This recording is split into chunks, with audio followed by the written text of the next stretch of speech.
to open this debate today and to have the opportunity to discuss our collective efforts to construct a gender-sensitive Parliament. The concept of a gender-sensitive Parliament is recognised by legislatures around the world and is a response to what my colleagues around the Chamber will have lived experience of day in, day out. Women's representation in Parliament is sadly not reflective of our representation in society. And even here, where the decisions about Scotland are made, women are denied real power.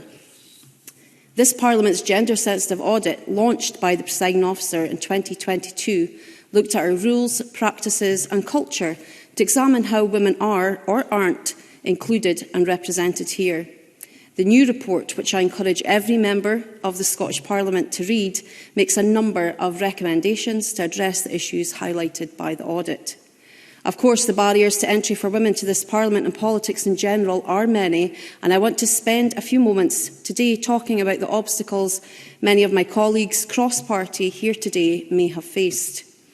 In the 2021 election, I stood on an all-women candidate list in Banffshire and Buchan Coast, and on many occasions in that election I was challenged by a small but vocal minority, not on my ability, nor my values, nor on what I could bring to the debate, but on the fact that I stood on an all-women shortlist. For that small yet vocal minority, it didn't matter what experience I could bring when discussing the many issues faced by those across Banffshire and Buchan Coast were. For them, it didn't matter that I was working class. It didn't matter that I was brought up in an LGBT home.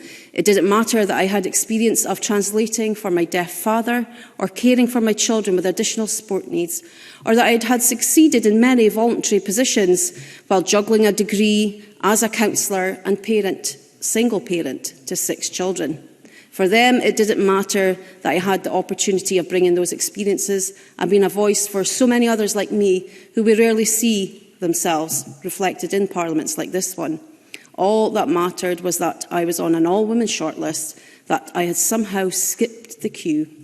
So while we discuss how we support women in this Parliament, I hope every party leader is also giving pause for thought to the uphill struggles, the misogyny, the abuse and the harassment that women face on their journeys into this place.